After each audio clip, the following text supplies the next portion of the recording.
Welcome to the Rooster Teeth Drunk Tank. Hey everyone, welcome to the Drunk Tank.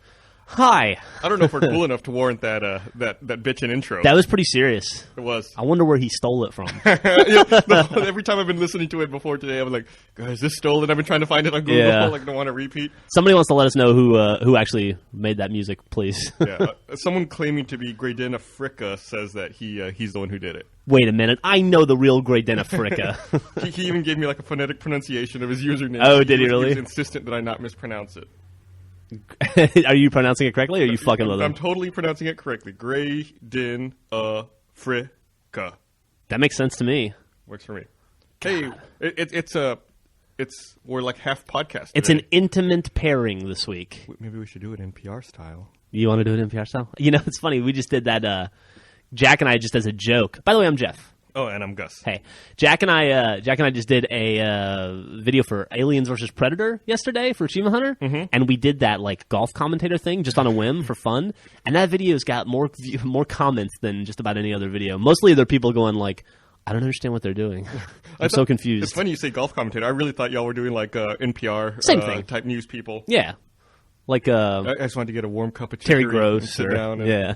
It was like, Listen to Steve Inskeep. It was like having Robert Siegel and in crew with me. Soraya Hardy Nelson. Man, we're huge nerds. Gus and I, let it be known, are huge NPR fans. Big time. Big time. NPR's pretty hardcore. If you're extreme like us, then you can listen. Yeah. So I guess we should explain. It's only you and I this week because we're back in the swing of things with Red vs. Blue production.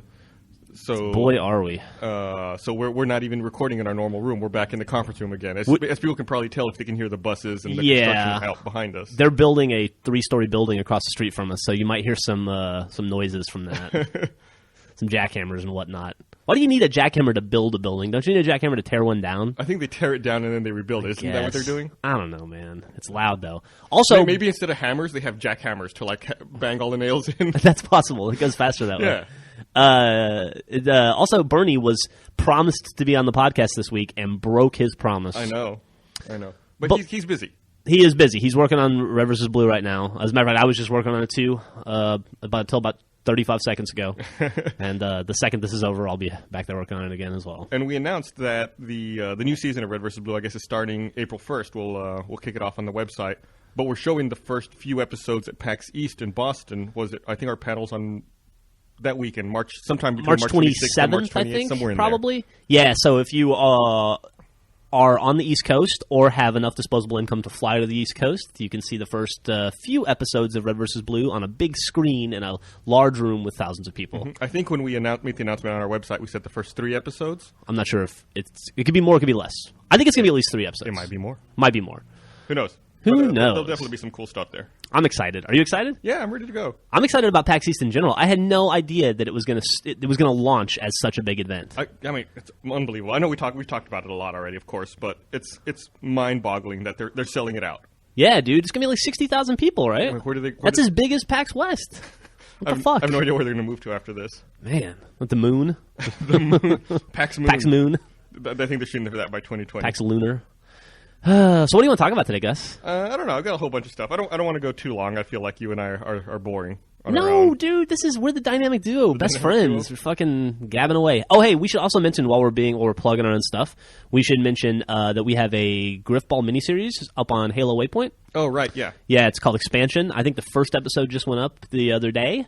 And we have, I think there's 2 more, and then there's the trailer and the first episode are already up there. And there's going to be a second episode, a third episode, like a behind-the-scenes episode, like a spotlight on Rooster Teeth. There's like it's a flurry of videos. It's a cornucopia. A cornucopia. A videocopia. Join us on Halo Waypoint, where we explore the behind-the-scenes of Rooster Teeth Productions. Like that, something like that. You sounded so much like All Things Considered there. That was pretty cool. All Things Considered might be my favorite. Okay, enough of that. Enough NPR. So I've been playing Heavy Rain. I picked it. I picked it up for Achievement Hunter the other day. I've been making some videos for it. Yeah, dude. I got to tell you, I was super, super, super excited for Heavy Rain. Like I caught the Heavy Rain bug kind of late. Mm-hmm. Sometime over the weekend, I was getting ready. You know, every weekend I sit down and I figure out what games are coming out, and then I try to divvy them up between you, Jack, and I, and who's going to cover what. Mm-hmm. I typically give you the PS3 stuff because you're a little more open-minded to PlayStation than Jack and I are. I'm down. And but so I started watching Heavy Rain videos on GameSpot, and I watched about 10 of them. and I was like, fuck, I gotta have this game immediately. I almost went out and bought a PS3 Slim right then. If I wouldn't have been drunk, I probably would have. You don't want to drive drunk. And so Tuesday morning, I got up really early, and I went to Target to get Heavy Rain for you, and I was so excited. And then, of course, I went to your desk to watch you load it up and play it, and what happened? Well, it took a while before I could start playing. How long would you estimate we waited around for you to start playing Heavy Rain? I actually was timing it secretly. Oh, yeah? Okay, I put the disc in, and just to play devil's advocate here. In the PS3's defense, we don't turn it on too often. We don't play usually to watch that Blu-ray often. Movies. So we turned it on, and I put the game in, and it told me there was a system update. Of course. It took 21 minutes for the system update to complete. Just to play devil's advocate, I will say that the entire NXC didn't take that long to download. Right. But whatever. Okay, and then once that was done, I was like, okay, great, I can play my game. Put my game in, starts loading up, and it says, oh, there's a launch day patch for it. There's like a 286 meg patch that has to be installed for Heavy Rain. Okay. So I go through that process, and that's I take it back. That's part of the operating system. That was 21 minutes. So the PS3 system update and the Heavy Rain update all told were 21 minutes. Okay. Then I was like, okay, fine, we're through that. I can play my game. Try to launch the game. The game has to install. Oh. Took another 7 minutes. So, but playing devil's advocate, they gave me a piece of origami paper. It's true. So in the PS3 game, so I could fold like a little thing, and like during the installation screen, they give you like a walkthrough on how to fold and make like the origami killer's little crane. Well, that's nice. So it took 28 minutes. So from 30 the time I opened it to the time I could start. 30 minutes to play it. Probably could have cut 15 minutes out had you already patched your PS3. But still, 15 minutes before you could play the game. Yeah. God, that's annoying. Okay, so then it finally loaded up, and I was super excited, and I watched you play it for about an hour, and you didn't do a goddamn thing. Like, you took a shower, and you took a piss, and you set the table with the fine china, and then you played in the yard with your kid. It was more boring than watching The Sims. It's funny you say that. I had the exact same reaction, and I showed my wife the video last night. She had the exact same reaction, too. She was like, this looks like The Sims. Yeah, it's really weird. I mean, it was gorgeous. Well, but you got to think about it this way, though. It's like a tutorial level. It's the first level in any game, where they're just trying to get you used to the control scheme, and it's kind of like a tutorial. I totally get that. And I think the control scheme is really cool, and really it's like a...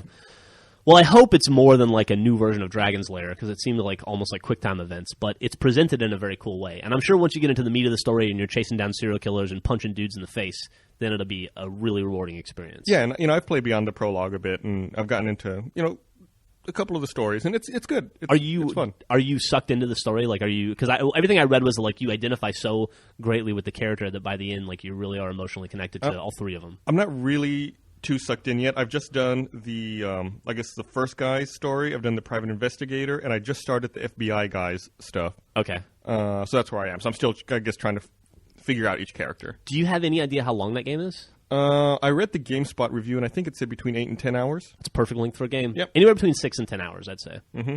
So we'll see. I've gotten into a little combat already as the private investigator, and oh yeah, so yeah, it's fun.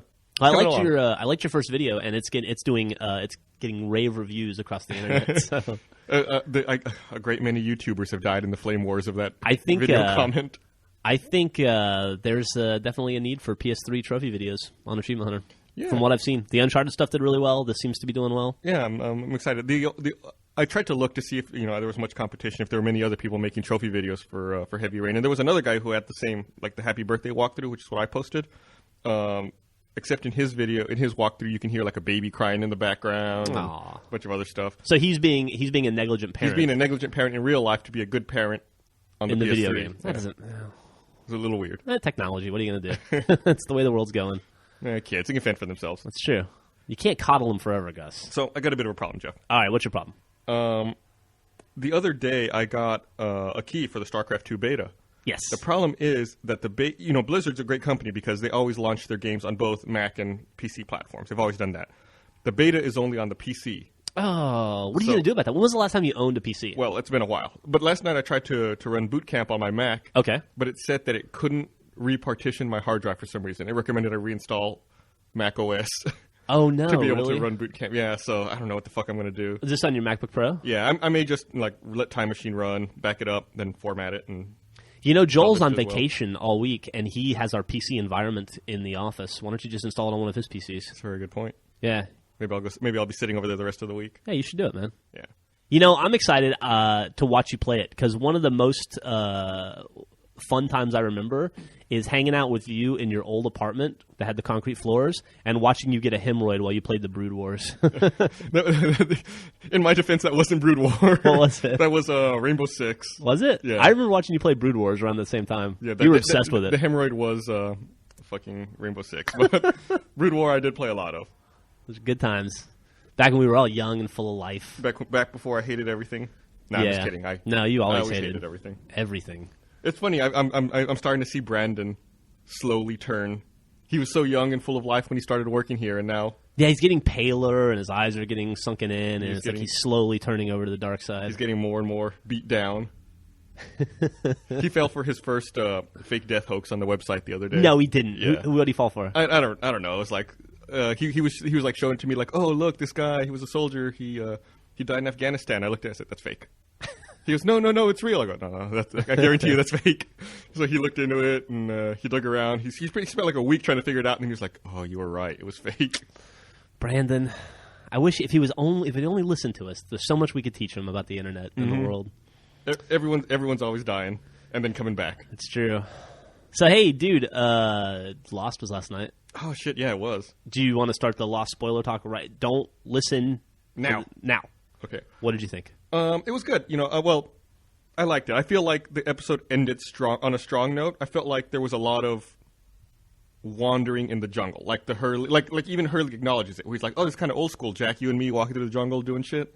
It's kind of funny. I was talking about this with Bernie earlier, and he had an interesting point about that I'll speak for him since he can't be here to give his own opinions. I actually liked that particular set of dialogue with Hurley because I kind of had that feeling as they were walking, and then Hurley goes, hey, it's like old times. You and I walking through the jungle going somewhere. We don't know where we're going. We don't know what we're doing. We're just following orders blindly, It actually made me nostalgic for the first couple seasons of Lost. Like, it's the first time I've felt that way watching the series. Lost has never seemed like something I could go back and rewatch because, I don't know, because there's so many questions, and I wouldn't want to go back so far where none of the questions have been answered and watch them be so fucking, for lack of a better word, lost, going through it. But that little conversation, I don't know, I got like all nostalgic, and it kind of made me want to go back and watch season 1 and season 2 again. Bernie said that when he watched that, and then also right after that, they found the cave, that they were like, oh, the cave, we used to live here. And then they found Shannon's inhaler on the ground, and they're like, oh, hey, Shannon, remember her? He said that he thought it was their way of acknowledging that, hey, this all used to be really important, and we spent years and years building this up, and now it means nothing, and they're just going to throw away. I don't know if I agree with him, but it was an interesting point. However, I liked the entire episode. It was great. I had one gripe though. It seems Hurley and Jack are going up to the lighthouse, and they have to turn it to 108 degrees. Right. And Jack notices all the names on the different degrees. Why don't they just look and see who's at 108? Right. There's like Jack's like smash. Well, I guess if you believe what Jacob said, then maybe it really wasn't. I mean, it really wasn't important to turn the lighthouse. They might not have even needed to do that. He just wanted to get Jack in there to see Jack's name. Of course, that's what Jacob knew, but they didn't know that. Yeah, that's true. No, you're right. Their motivation should have been, hey, Jack's on here. Let's see if Hurley's on here. Let's see who else we know's on here. Let's certainly see who we're here to turn it to. And of course, from Jacob's perspective, like you said, it doesn't matter. But from their perspective, they totally should have been motivated to look at it. Hey, the first reflection that they saw was like a church or something. Yeah. Did you get any idea who that was or what that was about? No. I haven't read Jeff Jansen's write-up or Lostpedia yet. Yeah, I want to look on Lostpedia and see if they have an answer for that. I will say I was annoyed by the promo for next week. Oh, like, we can't show you anything, but we'll answer questions. Next week's episode is so groundbreaking and important, we can only show you a few clips. So, God, come on. But, getting annoying. To address your comment about not being able to rewatch old seasons, before last season, I went back and I watched all the old seasons on DVD leading up to the new season, leading up to season 5, I guess. And it's actually really enjoyable, really watchable. Well, it's always fun to watch a great, like a body of episodes at once, instead of stringing it along week after week. And I'm sure you pick up a little bit here and there. But I would be worried I would notice inconsistencies and stuff that would bother me. Because I don't, I'm pretty sure that there's a lot of them out there. They're pretty good about that. What would drive you nuts is dropped storylines and stuff that you still don't know about. You're like season 1 watching, you're like, oh, fuck, they still haven't answered that. I know, right? Like, that would be the thing. Like, and then they get the hatch, and they're like, whoa, it's a hatch. You'd be like, everything is the hatch. Like, the hatch doesn't mean a goddamn thing, Who cares about the fucking hatch? Let's move on. Yeah. So, I also don't like, I was thinking about, Bernie and I were talking a little bit about the alternate timeline stuff that's going on, and his idea or his view of that is that they're showing that even without the island, these people are so inextricably connected that they can't get away from each other. And he feels like they kind of and that they were paired. And he feels like they kind of blew it with having the Asian dude be at the piano recital. It's funny he said that because I was thinking the exact same thing. When I saw him at the recital, I thought this is totally out of place. It doesn't fit anymore. I was thinking, and he was annoyed with Jack having a son. I was thinking that maybe the whole point of that is, as a throwaway, is to just show what their lives were supposed to be like without the influence of the island, right? Because if you think about it from an early age, they've been influenced by Jacob and like Richard Alpert. Like Richard Alpert went and saw Locke as a little kid and showed him like the stopwatch and like the knife and all that shit. And that without any of that influence, this would have been their natural lives. And this is maybe the way of like, what I'm hoping is maybe this is just their way of showing these people and saying, hey, this is the normal life they should have had. Without having their lives essentially ruined by this stupid island, regardless, I hope they get away from that really quickly. I'm sick of the alternate reality stuff. Well, I really don't care about it. When they were off the island last season, I was afraid that the whole season would be them like just trying to get back to the island, but they did away with that real quick. They did. I think they're going to do the same thing this season, where we'll probably very quickly end with the parallel universe stuff. Yeah, either that or Bernie said it would be interesting if those people all ended up back on the island anyway somehow. Like they just can't get away from. Of course, the island's underwater. Yeah. I don't know, man. I don't know. It's fucked up. Okay. All right. Are we done? And thus ends Lost. Okay. Ooh, that was intense. Yeah. Enlightening conversation. Oh man. So we've been talking a lot about Austin food lately. Mm-hmm. So I'll continue that. I read an article the other day about a school bus that sells barbecue, and it drives around town selling barbecue. And so I tracked it down. It's at like a different location every day. And I tracked it down in a lumber yard the other day. Mm-hmm. I ordered a hamburger and a mac and cheese wedge, which is like if you made mac and cheese a pie and then you like cut a wedge out. That sounds good. It was pretty good. My burger was undercooked. But it's kind of a cool experience to eat in a lumberyard parking lot out of a school bus. Didn't they forget part of your order, though? They forgot. I ordered a jalapeno sausage, and they forgot it. I'm a little sad about that. Mm-hmm. But I wasn't going to drive all the way back over town to find it. Yeah, well, and on that same note, we found that Mexican-Korean food truck called Cilantro that's like Kogi out in L.A. It was really good. Yeah, it was really, really good. Have we talked about that already? No, we haven't talked about it in the podcast. Okay. We made journals. We did it because we ate there last Thursday. I like that they make you work for that food because they move that truck around every week too, and you have to like follow them on Twitter. Yeah, or I was going to say we should go eat there for lunch today, but I was who knows where it I is. should, I got to check Twitter and see if they're downtown today or not. No, I think they're supposed to be downtown today. Are they? Yeah. I'm down with it, dude. If you want to go get some more, you had the burrito, right? Yeah, it was good. You liked it? Yeah. And you said the salsa was like kimchi salsa. Yeah, it was weird. But it was good. Yeah, it was real good. All right, cool, I would give it a shot. I'm definitely gonna give it a shot. This is totally unrelated, but the other day I saw an article on CNN that's saying Las Vegas is considering opening a liquor store at the airport. Really? Yeah. I guess there's already obviously at all airports there's already like the bars duty-free shop and well. some some have duty-free shops, but this would be like a liquor store like next to baggage claim. So like as you get there, you get your bags. You're like, oh, I'm gonna buy some booze for the cab ride to the hotel. Dude, I hope they do that because that's brilliant. Mm-hmm. Can you drink in a cab in Las Vegas? Yeah. Really? Yeah. Oh man, why don't we move to Las Vegas? I think Las Vegas has very lax laws about like open containers and drinking and stuff. Didn't you have an incident where you yeah.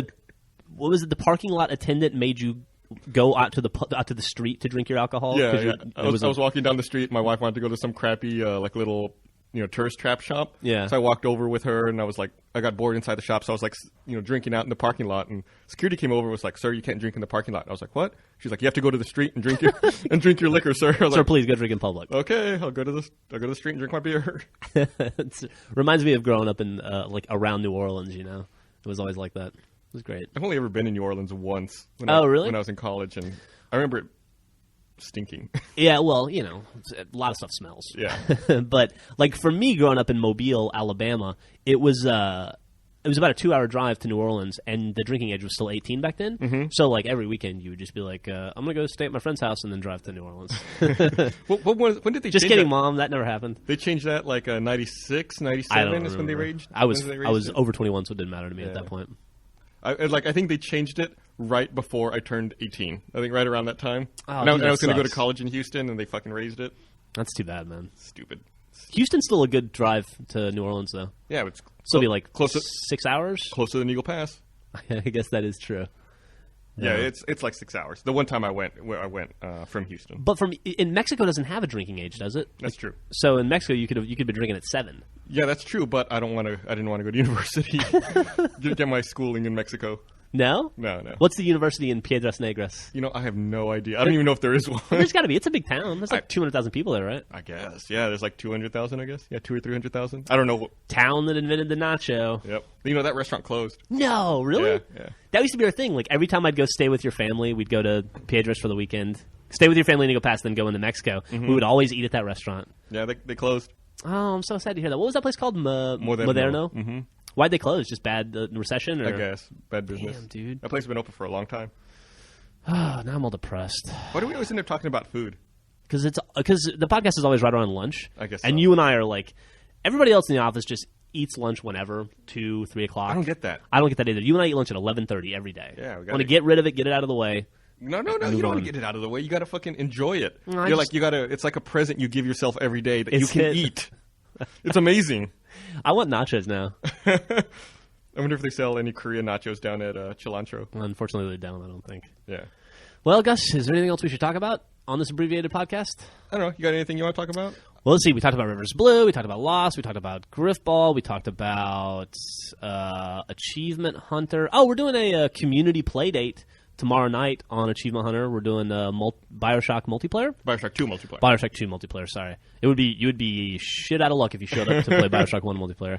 And then Saturday, the community is having their own play date for Aliens vs. Predator.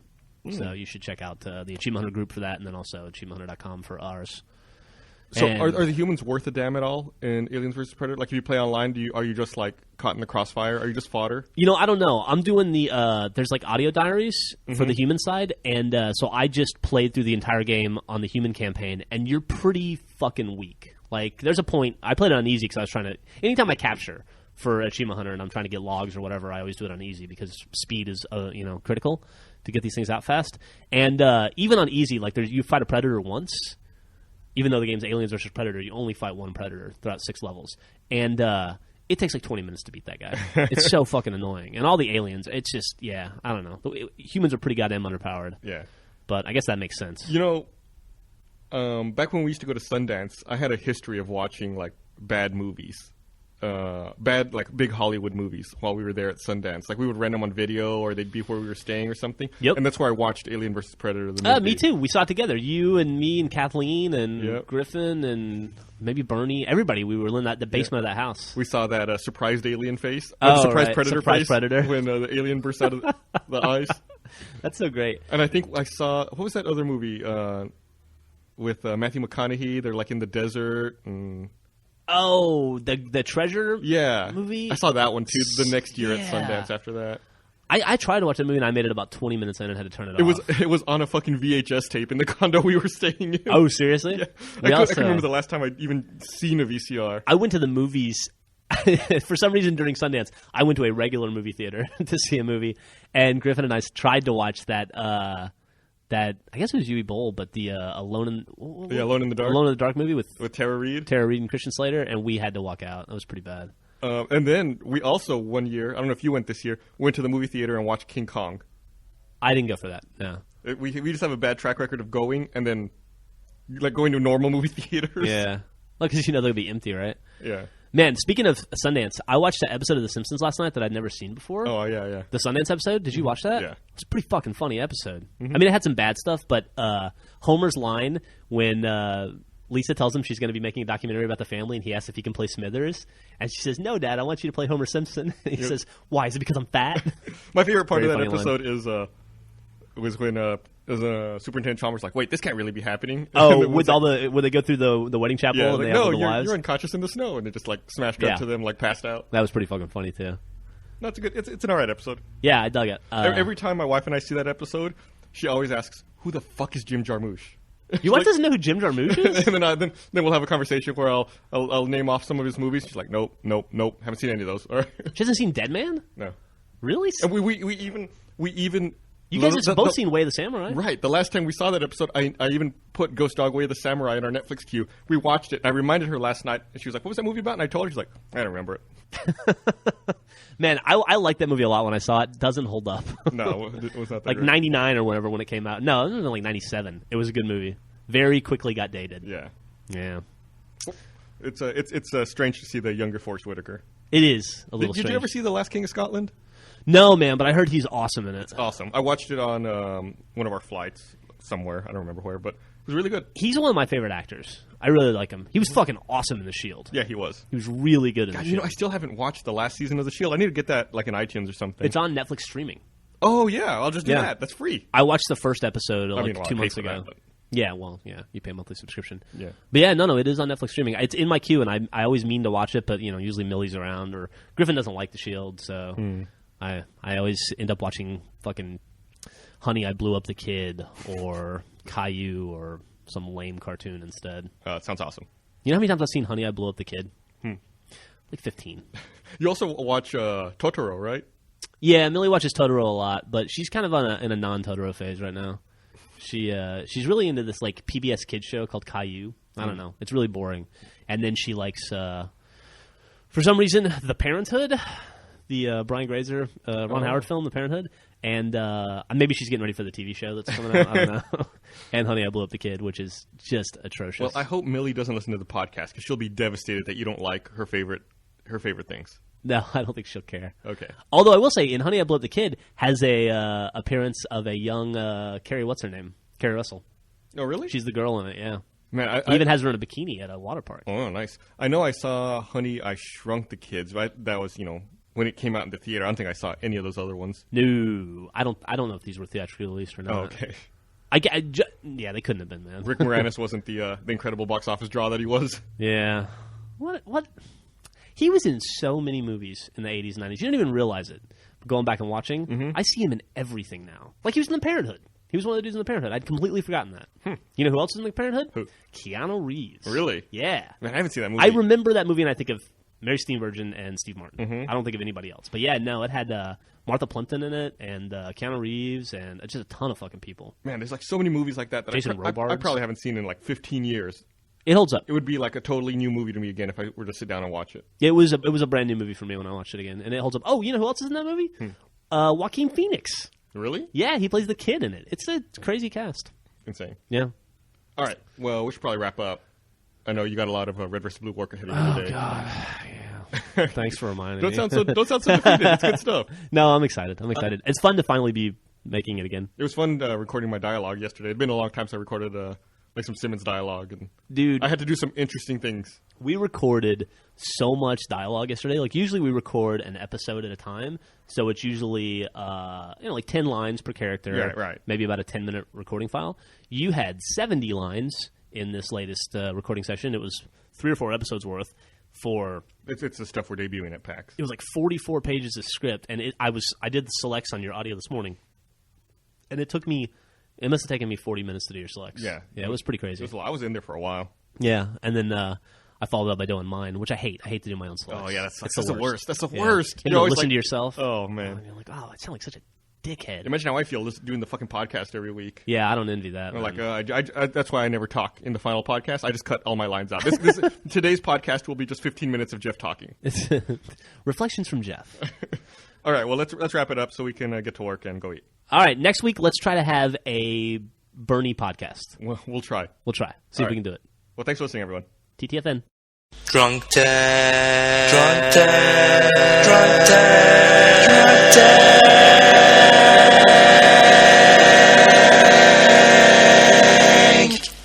Virosity.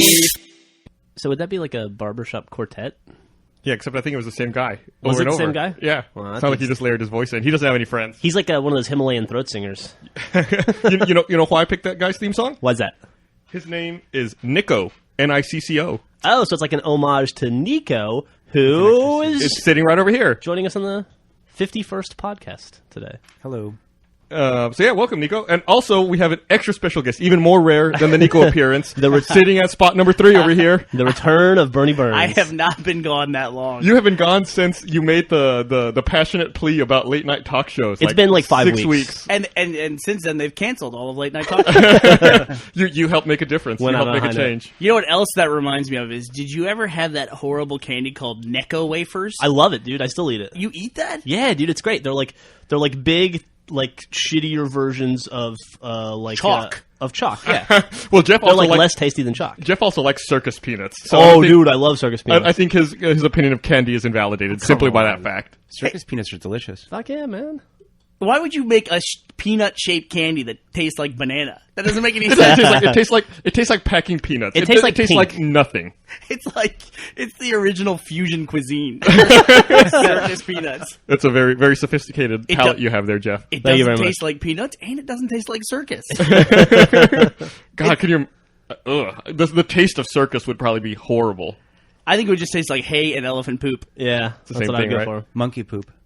It would taste like Well, that's inappropriate. That went Nico. too far. Come on. Sorry. We've been filling Nico's head with all kinds of wrong information We about told the him podcast. he needed to have 15 bullet points prepared to talk about. We also told him he couldn't swear because the FCC would fine us. Yeah, I'm totally all unprepared. those were jokes, by the way. Oh. Yeah, You only need 10 bullet points. yeah.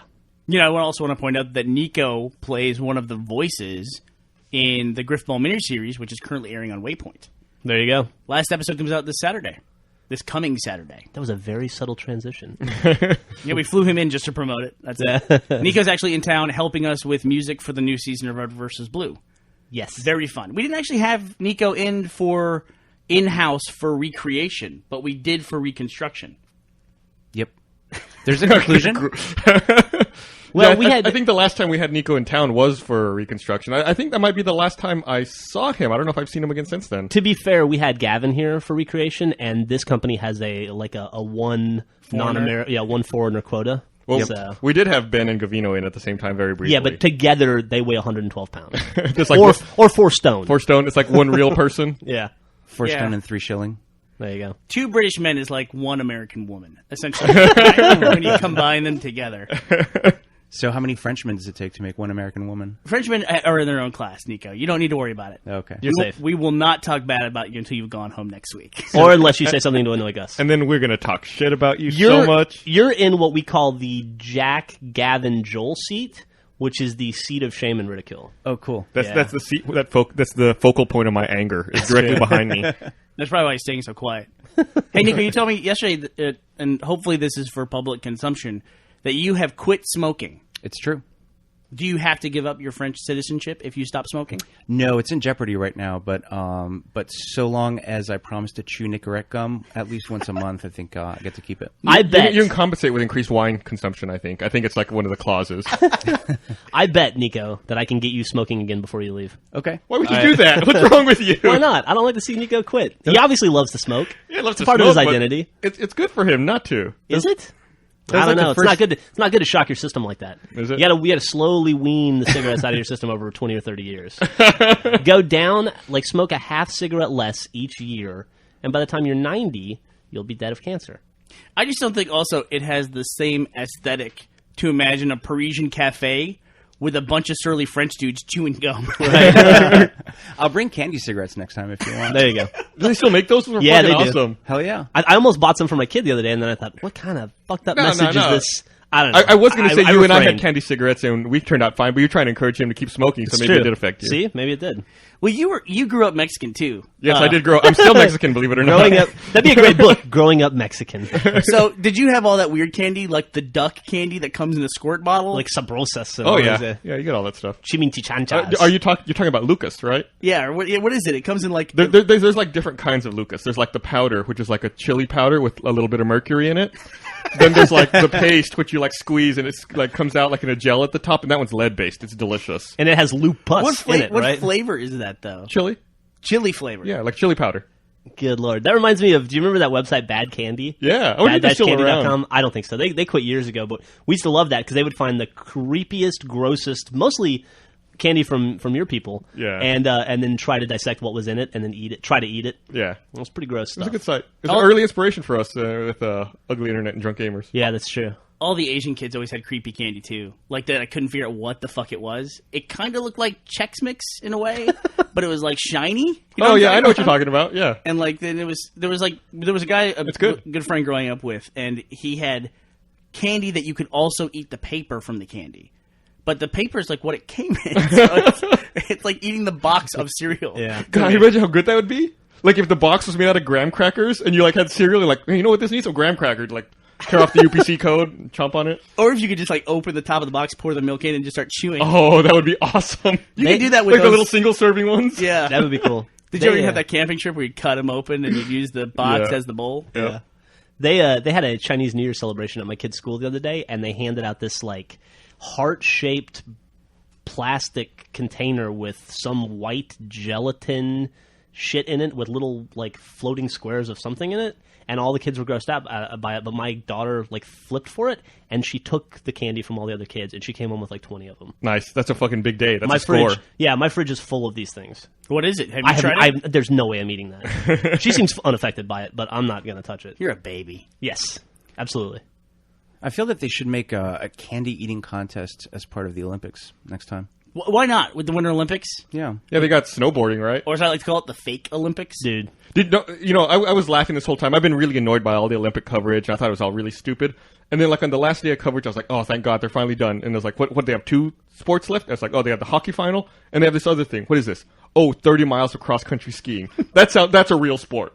Anybody who's like the fastest at cross-country skiing for 30 miles? Okay, that's a I watched hard it. motherfucker. Oh, And so you're saying that's legitimate? That's real. Oh yeah, Okay. and they ratchet up the difficulty by letting skiers change their skis every like lap if they want if to. they want to, yeah. If they want to, and then they gotta like catch up. That was Yeah, they fucking can awesome make to pit watch. stops. I saw some guy like try to make a pit stop, but his coach hadn't told the pit crew, I guess, that he was coming in to change skis, and he just wasted time because he came off and couldn't change skis and had to get back out there. They were they time it too. 6 seconds is considered a good time to change skis and get back out on the course. That's a real sport. It's pretty impressive. Not snowboarding or curling or any other Dude, shit. that you can talk shit about snowboarding, but the snowboard cross thing they had was awesome. What was that? That was like a track with a bunch of jumps and stuff. It's like motocross on snowboards, and it's like 4 people go out, and it's like 4 people go out, 3 people come back. no, dude, it's like it's basically like if you can stay on the board, you get a medal, and nobody can. It's just like I watched a dude crash so hard, he covered the ground in blood, just busted his face all up. It's super That's dangerous. awesome. Yeah,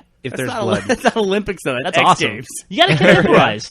Gotta go with the times, man. Can't be living in the past forever. To me, if it's not the decathlon, like you don't do it in the decathlon, it's not a real Well, Olympic my, event. my, couldn't my agree more with you. personally, my qualifier was always, if it's not something that's advantageous to you in a time of war, it's not an Olympic event. If it's not something yeah. you can use for combat. Dude, they should make biathlon. They should have the athletes shoot at each other. You know, that would be awesome. Like, I was talking about biathlon to my wife. She's like, is that a real event? She thought I was making it up. I was like, no, it's real. totally She's real. like, why isn't it on TV? I said, because it's fucking entertaining. I know. Skiing and shooting? That's awesome. Why would you want to watch that? Yeah, just for those of you who don't know, the biathlon is when you ski cross country, then you stop and fire a rifle that you're carrying on your back at targets. It's like the James Bond event. It's awesome. You know the dude who thought of it's a badass too? Because it's the biathlon. It's the 2-thing race, right? And the only 2 things that this dude knew were skiing and shooting shit. That was it. It's like, we have a race doing the 2 things we know about, shooting and skiing. That's it. Probably some dude from Norway. But no, I agree. The original Olympic Games all had some kind of, they were like an extended metaphor, right? Like you threw the javelin and you ran. And some things like the shot put maybe didn't necessarily have It's like a combat. If you ran out of gunpowder for the cannon, if you could still like hurl a cannonball at the enemy. Right, and then maybe add in gymnastics because that's I don't know about you that. know, That's a or stretch. Greco-Roman wrestling. Yeah. You know, but like Except they should give them knives. In Greco-Roman Dude, wrestling, it should be like hand-to-hand You combat. got to recognize, though, that if you don't contemporize the Olympics and help it stay up with the times, it's going to go the way of the World's Fair, and nobody's going to give a fuck about it. Well, That's true. thank God they added snowboarding. I hope that worked out for them. Thoroughly enjoyed it. I would say the World's Fair was something that was over contemporized, right? I mean, that was the whole thing. They were the festival of the future. Right. I mean, Yes. how many world monuments were built because of the World's Fair? Just the Eiffel Tower, as far as I know. The St. Louis Arch was built for. Oh, was that? Wasn't Okay. the Toronto CN Tower I don't know about that. built for the World's Fair? Was it? How do you Wow. know that? Just because you go to these places and they say this was built for the so and so. Yeah, I think you're right about the CN Tower. But even like, how do you feel that your Eiffel Tower was built for the World's Fair? It was? Yeah, in 1883, I believe. Wow, that's cool. Why did they build that big dopey Ferris wheel in London? Not for the World's Fair. No, was it for the They Millennium? built the for the Millennium, they yeah. built the London a Eye. larger Ferris wheel that was twice the size of that one in Chicago for the 1893. That was the original Ferris the wheel. original Ferris wheel built by Ferris, but they dismantled it. They could So fit it's like too 30 or dangerous. 40 people in a car 60 on that one. people a car. Jesus. Wow. Where's that? It was in Chicago. It doesn't exist Chicago anymore. It World's was the Fair. first Ferris wheel. It had giant cars that could hold 60 people. Dude, that's got to suck was when like- someone starts throwing up in one of those things. Or when they start trying to rock the car, like these That's- assholes do. Absolutely. I read a story that they had somebody go nuts on that Ferris wheel at that World's Fair and tried to open the door and get out, and like the 60 passengers subdued him. Yeah, It was like the original. It was like the original dude going nuts on an Yeah, airplane. after that, didn't they like have one or two like guards? security guards. Yeah, in- they in had to all start the putting cars? guards because people were freaking out. Mm-hmm. That would be an awesome Winter Olympic sport, like the cable car that you have to escape from. Yeah, That kind and of thing. That thing was built specifically to like outdo the Eiffel Tower. Mm-hmm. And supposedly at the time it did, but obviously it didn't withstand the test of time. Eiffel Tower's still there. Eiffel Tower's still around. You know what I like about that? You were talking about that. Was it cross boarding? What's it called? Snowcross. Snowcross. The thing I really like about that is that you mentioned it's 4 people, right? Yeah. So in the final race, 3 of those dudes are getting medals, and 1 dude's a big fucking loser at the It's end true. of the race. Yeah, and they're also allowed to. That's also contact, so they're allowed to push each other and stuff in it too. They should have knives too. They should do. I think if they Maybe added they'll get to that if point. they added knives to every Olympic event, it might be a help. Figure skating, knives. You should be allowed to use snowballs and icicles in any event for whatever, however you can repurpose an icicle, you can use it in a Winter Olympics event. Why use knives when you can, as Jeff said, contemporize and use automatic weapons? There you go. Knives are more elegant. It's more of a throwback. It's an ancient art of warfare. Neoclassical. Maybe a bow and arrow. I'll give you that. bow and arrow. They should do like fencing with ski Crossbow. poles, and that's it. That's all they do. They throw an ice javelin, fencing with ski poles. That's it. Thank God they don't have the dumbass ribbon event, that they have in the Summer Olympics where they dance around with the ribbon. Oh yeah, What so is that? stupid. And the ball, right? That's like another portion of that event. Is they have the ball as well. Yeah, stop making events. It's, That's what I say. What is Stop it? That's making like something gymnastics, right? Performance gymnastics, don't dancing know. gymnastics. It's got a very specific name. Yeah. And honestly, the problem with the Olympics, the way I see it now, is that it doesn't really feel to me like an athletic competition. The Winter Olympics actually kind of do, but like the Summer Olympics, they just feel like this is our genetic showcase. This is the Chinese gymnasts are all 4.5 feet tall, and did you hear they just stripped the medal from the 2000 Chinese team? 2008? Yeah, no, I think it was 2000. They had a 14-year-old on the team. They determined after all this time. I think it was 2000, but it just doesn't feel like Michael Phelps doesn't really feel like a super athlete. He just feels like a guy who's like genetically the perfect swimmer to me. And loves pot. Does that mean he loves pot? Right? Do you think so, or he just worked that much harder than everybody else? No, I throughout don't the think course so. Of his life. I think if I spent my entire life dedicating every waking moment to gymnastics, I would still be beat. Right, By I the mean, I disagree. I by think- the ham. I do you twist, think whatever they are. Tiger Woods was genetically engineered? I'm not talking about golf. Well, I'm just talking about sports in In the general. Michael Phelps I'm talking about example, Olympics. I think Michael Phelps benefits from having like a larger lung capacity than normal. Like there's things like that you can't control. Like you can't train and increase your lung capacity. Like you're set with it. And he's got hands like frying pans. And, I mean, and the frying pan genetic mutation also worked in his advantage. yeah. I mean, what's next? The guy gets gills, and we're gonna say like, oh, work hard, kids. You can get gills one day too. Possibly. And no, it is. I mean, I could work on my lung capacity, but there are certain sports I couldn't play. Women's field hockey, for instance. I'm just going to throw that out there. I'm genetically predisposed to not be able to play that sport. I don't know. I think if you started early enough in life and were dedicated enough that you could excel, you could get to the Olympics in anything. You don't recognize that there's a certain body type for floor gymnastics that doesn't exist in everyone? Sure, but everybody around the world gets to have that. I mean, it's not like nobody in Wisconsin has that body type, Yeah, but eventually, I mean, you don't know can that. start it, but then at the end of the day, like 98% of people are gonna. It's like, oh, you're too tall now. Sorry, You're out. you worked for 10 years to try to be in the Olympics, but you gained that extra inch. Sorry, But that's the way Yeah. it is for everything. like What? How many short models are there? You've got to be tall enough. You got to be a certain height to be a Yeah, supermodel. but it doesn't preclude you from actually physically being able to do it. But there's like the running back. There's for, always say, an like the Bengals who's 5'6". But there's always an exception to the rule, like There's a Spud Webb, right? Yeah. Yeah. That's basketball. Rondo You or- have yeah. that kind of thing, but in the Olympics, it's 5 people from the country, and that's it. So you're gonna end up with those people, I guess it's far harder to have the exception of the rule. Is what it boils down to when it comes to the Olympics. Sure. Yeah, I mean, it's like you look at any kind of sport, it's usually at least people from within the same continent competing against each other, and there's big teams like soccer or basketball here as that is an example. The Olympics, it's one sport, and it's the 5 people who are best at that sport from those specific countries. And the people who do have those weird genetic variations, they exist. They don't get medals. They're not in there competing. I don't know. The American bobsled dude that won the bobsled for America was bigger than Jack. Yeah, did you see that guy? Did you see them pour that dude into that suit? Yeah. He was working with a bunch of. He was. All of his teammates looked like Superman in spandex, and he had like the Jack Patilla gut. They needed Dude won a gold medal. They needed the extra weight at the tip of the bobsled to get it going extra fast. There's got to be something to that, right? There's got to be, right? Like a big dude on a luge would be incredible. They're like, you got to pound the 6-pack before we go out there. we need the extra 72 ounces of liquid weight. He gets tested for Twinkies. That didn't seem to come up at all this Olympics. What, Twinkies? Testing. No, testing. Yeah. Yeah, I don't know. They didn't talk about. I watched the Olympics every single day that it was on, and they never talked about it. Didn't watch a second. I went to Vegas 2 weekends ago, and I accidentally watched some curling.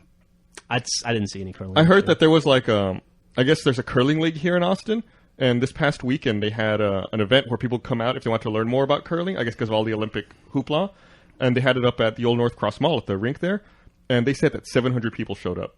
Oh wow! Next week there's going to be 7. Yeah, we'll see. They're going to have 800% attendance the week after Olympics. Speaking of of a curling league, I walked in on something really weird last night. After it's not that fun. We all went out to dinner last night with Nico and Corey and everything, and then you guys all went home to your families or whatnot. And Griffin and I went out on a date, and we went to this bar over on the east side called Scoot Inn.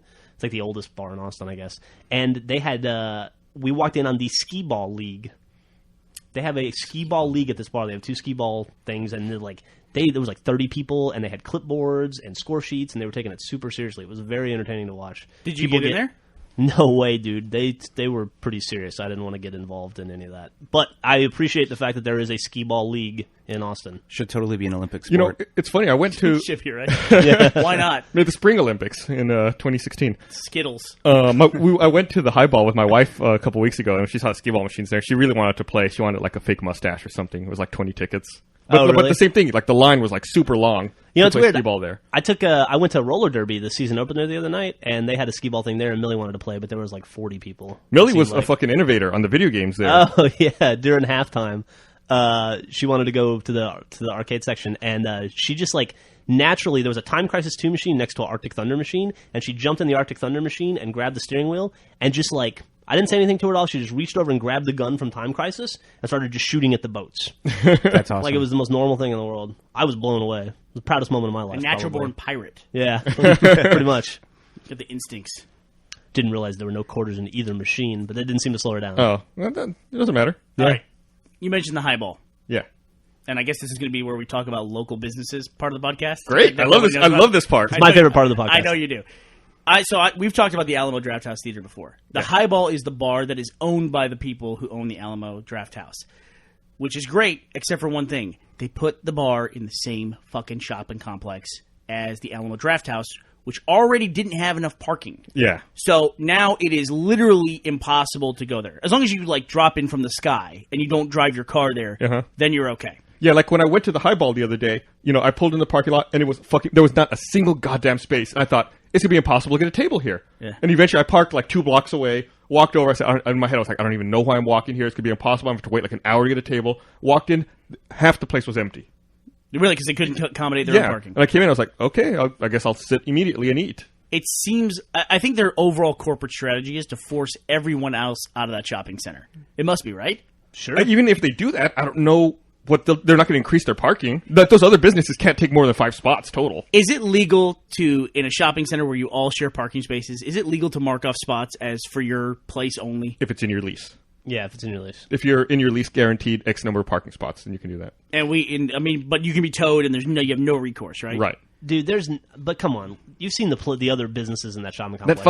That fucking Casa Garcia has so many spaces I know. marked off. Well, there's like a sub shop, a fabric store. The sub shop's smart. They're drive-through. They are. There's like 5 fucking... well, they were there before Alamo was. Yeah. And they recognized that the parking was shitty back then. 5 thrift stores next to each other, all in one block. Yeah. And then like a religious bookstore. I don't see a lot of traffic going into that place regardless. Well, you have to wonder, too, like, if you run a business like that and you think, oh, wow, they're building an Alamo here. That's going to be cool. That's going to cause a lot of foot traffic. What do you think the turnaround time is before they absolutely hate having that there? They must have... 30 seconds. You know what, though? I bet if anything, they might appreciate it more because the previous business in that Alamo probably was worse off for them. Like, that was a HEB before it was an Alamo Draft House. Yeah. It was? Yeah. And so they had people there. HEB's a grocery store. Yeah, they had people going to the grocery store from probably 8 a.m. till 10 p.m. packing that parking lot. Alamo, at least, only, probably doesn't start to fill up till 5 p.m. Yeah, they had shopping carts. Yeah, and shopping carts and all that nonsense. All right, never mind. Alamo's doing the right thing. But how much business do you need to do with one of those stores to legitimize using their parking spot? Like, if there's a McDonald's parking spot, can you go in there and, like, buy a French fry and park there? I don't think McDonald's will sell you a French fry. I'm sorry to break it to you, Nico. Oh, in France they can. It's part of the treaty. You just take you order Le Fry. They just call them They fries. can order as much as they want. Us fries. What do you call French fries in France? Freedom fries. Are they pommes Actually, no, they're called frites. Just Are they? frites. Oh. But what's funny is when McDonald's first moved to France, in French, mackerel means it's a kind of fish, mackerel. But in slang, a mackerel is a pimp. It's not a very pretty word to use, and a Big Mac essentially means big pimp in French. And so there's some conversation as to whether they should. It's just Keep on like calling when it people that. talk about macking and pimping. It's the same thing. true. It's a crossover. It's all connected. It's a beautiful language. Totally changes the branding if you think of like Grimace as a pimp. He wears purple. I could see some gold chains on Grimace. He's got the fry guys as his like little his little stable of. Are they still? Is that still a property? Like, do your kids know who Grimace and like the Hamburglar and all that stuff is? I don't know what Grimace is. What the fuck is Grimace? But I mean, are they familiar with them? I haven't been to McDonald's in years. Do they still push those brands? I have no idea. Right? I thought those were part of Burger King. Yeah, No. my kids watch TV, and I'm amazed by they still have a lot of the same advertising. Kid advertising hasn't changed at all. It's still candy made to look like hallucinogenic drugs. Probably with very similar effects. And they still use fear to sell breakfast cereal. I don't know why that Fear? is. How? Look at every ad campaign for breakfast cereal, kids' breakfast cereal. Somebody has the cereal. Somebody else wants to take the cereal away from them and will go through disguising themselves to try to get it from them, and then they reveal that we know it's you. You don't get the cereal. Sure, like Cookie Like Crisp or Trix Trix or Rabbit, the Lucky Charms. yeah. Cocoa Puffs. Yeah. Even like what's the Flintstones one, the Pebble cereal? Fruity or whatever? Oh yeah, he wouldn't let Fred get it. Barney doesn't let Fred you get it. or can't something? have it. Yeah, You're not yeah. allowed to have this. Is that brilliant exclusivity or marketing. something? It's like all the same. You can only have it if you're good enough. Yeah. What's the cereal in your house? I guess the Kicks that stuff. Oh, yeah, Oh, Kix. Kix is alright. Super Kix good. boring. Yeah, I Yeah. like Kix. We're a Captain I'm Crunch pretty boring family. though. Captain Crunch is good. You don't like Crunch Berry? I hate Crunch Berries though. I don't mind Crunch Berries. Frozen waffles. Frozen waffles are good. Yeah, kids like frozen waffles. One of my kids will actually eat the waffle frozen. There's nothing wrong with that. I used to do that. No, that's weird. That's No, gross. that's weird. That's No. weird. Yeah. That's totally weird. We're It's all right. spending a lot of money to fix that. If only you could find a way to toast them in the box in the freezer. Man, I'll tell you what, working with Jeff now for 12 years, Yeah. however long it's been, has definitely prepared me for having kids at mealtime. Because going out to lunch with Jeff, where he can only eat in 3 locations and doesn't eat foods that are white and doesn't eat foods that touch other foods and all that, prepared me for having picky-ass kids. My wife is constantly amazed by your not wanting to eat anything white rule. And like out of the blue, she'll be like, "So white rice? Will Jeff eat that?"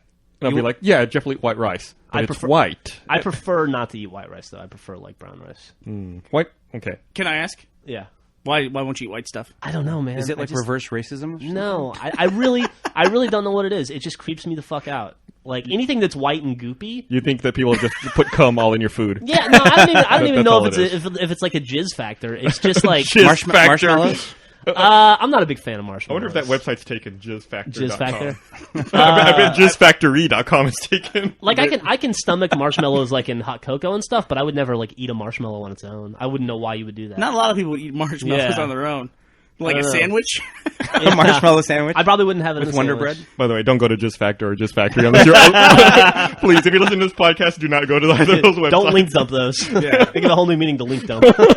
Don't go there. Big surprise there. Anyway, I have to say in my defense though, I have really expanded my eating palate over the last 4 or 5 years. I got to give you that. Yeah. My wife has really forced me to eat new foods. You sound like you're embracing it wholeheartedly. Well, she told me when we were getting married, she said, "I'm going to marry you, but there's one thing we have to talk about." And I was like, "Okay." I thought it was I didn't know. And she said, "I'm not going to spend the rest of my life married to somebody who won't eat a fucking thing. So you're going to have to learn to like new foods." And so I've made an effort. Good for her. I'm up on Indian food now. I like most of the Asian cuisine. I can't believe you're eating Indian food. We've had a lot of. We had a lot of ups lot and of problems downs. about this in A the lot of past. downs and downs with Yeah. Indian food in the past. How come? It's delicious. Yeah, I agree now. Yeah. I just had to find the right place.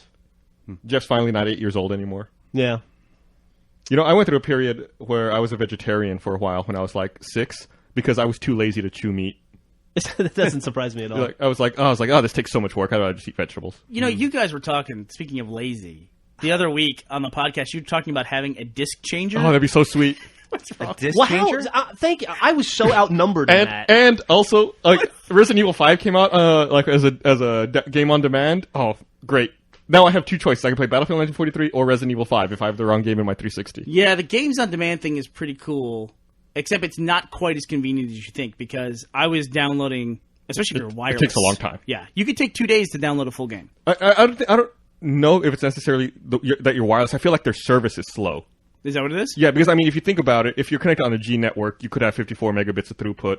If you're wired, it's only a 100 megabit network card on there. Why can't they set it up like Zune Marketplace where you can stream immediately? I know, right? You should be able to download like 10% of the game, immediately jump in. Fable kind of has that. You know, Yeah, they do kind of. You're right about that. WoW does that. If you download the trial version of WoW from the website, you can start playing within like 10 minutes. It like downloads, I guess, like the starting areas first, and then as you're playing the game, it's streaming down the rest of the That's content. fucking brilliant. That's great. Hey, speaking of WoW, Speaking of WoW.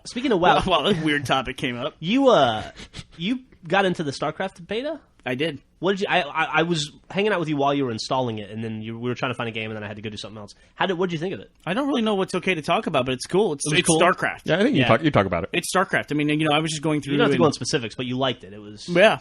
I mean, it was funny how I was going back to stuff that's old Blizzard aesthetics, like clicking on my peon character over and over and over again to hear all the different stuff they say. Yeah. And it was fun. It's very, very cool. You know, Yeah. it's obviously still beta. I don't know if the final version will be like this, but it was kind of cool because the ambient music in the game was very like retro and threw back to the original StarCraft. I felt. I don't know if you noticed that. Frank O'Connor one time said, I think it was either about Halo 3 or Halo 2. It must have been Halo 3. He talked about the multiplayer, their strategy for the Halo games. And this is the Halo Reach trailer also came out today for multiplayer. I think it was leaked and then finally released. Right. Right. But Frankie said that they treat it essentially like a sport, where they want to keep it new and fresh, but you don't change the fundamental rules of a sport. right. And that's a great way to look at it. And StarCraft, you could definitely say, is a sport in some parts of the world. Oh, definitely in Korea. Right. Should be an Olympic event.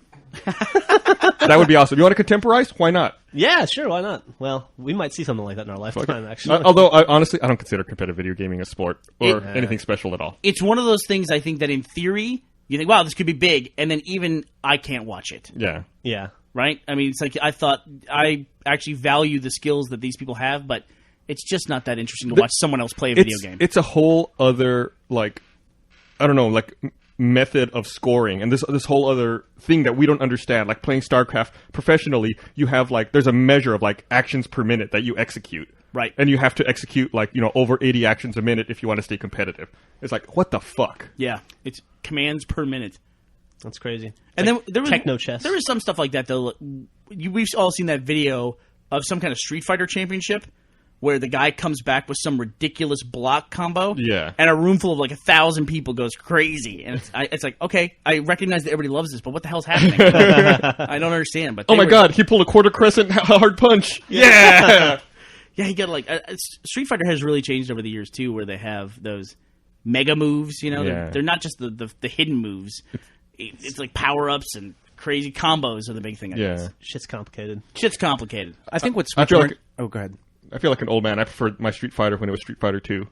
Not even Turbo, any of the other shit. Just regular Street Fighter 2. Did you ever play Street Fighter where they had the big buttons and how hard you punched depended on how hard you hit the button? No. That's awesome. They were big, huge rubber buttons. I don't think I've ever seen And they that. didn't have the 6 buttons. They just had 2 buttons, punch and kick. And if you pushed punch really hard, it did a fierce punch. That's crazy. Yeah, that was the original Street Fighter. I used to play this hacked ROM version of Street Fighter 2 in Mexico, like across the border from where I lived, where Guile's sonic booms went like up and down, like in a sine wave pattern instead of just going straight. Why? Why not? I don't know, It was harder to block, I think. It was fucking crazy, and then like everything was amped up like to 300% speed. It was a fucking nightmare to play. Were you good? No, it was terrible because the rules are all broken. It's not balanced. Did you know? get your ass kicked by all the Vatos? Yeah. But yeah, I think someone told me recently that that's called like the Rainbow ROM or something like that. Oh yeah. Yeah. Man, it's been a kind of crazy week or two for video games. I feel like you just got into Battlefield Bad Company 2 last night, right? Yeah. And started hitting up the multiplayer. How fucking tremendous is that game? That game's great. I was a little pissed off last night because I tried to join games for like half an hour, and it kept telling me it couldn't find any games. It was like Battlefield 1943 all over again. Oh, really? I was getting pissed off. I was like, this is DICE again. They even had a beta for this. Why don't they have the server capacity ready? But after 30 hours of 30 minutes of hitting A over and over, I eventually got into a game. Man, I haven't had that problem yet, but and that sucks. But that game is But then I got in, and it was worth it. I quickly forgot 30 minutes of frustration. Dude, there's so many cool mechanics to that game. Mm-hmm. Like the whole marking enemy so the rest of your squad can see Marking it. is fantastic. And like in the rush game type where you have this giant map, and as you take objectives, like the battle shifts and just moves down the map. Yeah, there's like an A and a B objective, and you have to take it while they defend it. And if you take it, they have to retreat to a second A and B. Then you have to take that. Then they have to retreat to a third A and B. And then just you keep take moving that, down. and then you win. So you're not like constantly reloading a map. You're just playing down the same map. But it's constantly changing and being fresh because you're moving down to new sections of it. It's really. Did you fly a UAV at all? Yeah, I flew a UAV. That's fucking great. Flew a fucking helicopter. There's a jet ski. I didn't get in the jet ski. You didn't get the I saw jet ski? one. Yeah, man, that game is super fun. And then it's kind of like Modern Warfare, where as you level up, you get access to more weapons based on what you use. It's almost like classes. Even early on, you can like customize your class and change the weapons you have. So you still get like that from Modern Warfare, where like everyone has a diverse like weapon set that they like, and they're falling into their niches. And you always want to play with a medic who's got the defibrillator Yeah, unlocked. Jesus, I feel like I'm playing the game right now. Good. it's really fucking fun. It's really great. Really great. I always thought a fun game type for Halo that they could add on pretty easily would be kind of a meta game like that, where you had a big map and then you had choke points along the way, which were arenas, what we call multiplayer maps now. And at the end, like, you'd start in the middle and you had just a normal firefight Team Slayer game, and then if you beat that team, you push them back to their base, and then you had one-man assault going their way. That's so, really, yeah. like, you'd win over the course of a couple maps. So you have to win like a death match or two to get to the point where you could do an assault and then like blow their base up. And blow their base up. That's and then awesome. Then you win. That's Or- fucking awesome. Or they push you back this way. Yeah. Somebody should put you in charge. Sure, why not? Hey, I hear there's some openings in Activision right now, or at Infinity War. Yeah, what's up with that? Yeah, I don't know. I don't think the whole story's come out yet, but I guess a couple of people were let go for insubordination. Is that what it was? The Insubordination? it was like the CFO and the CEO, How the right? fuck do you fire a CFO for insubordination? I don't know. It was in the Activision's SEC 10K filing. And then Really? immediately after that, they announced that it was Sledgehammer Games is now developing for Call of Duty, and they're developing action-adventure Call of Duty. Right.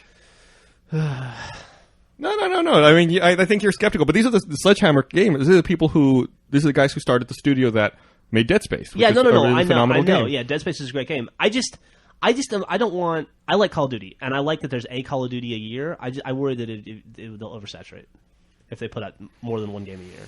You know what I mean? I guess if the gameplay is different enough, then maybe that won't be the case. But I can see that concern, but I mean, hopefully they'll keep it fresh. I mean, how long has the Xbox been out? For a little over 4 years. 4 years and 4 months. There are 6 Call of Duties on the Xbox now.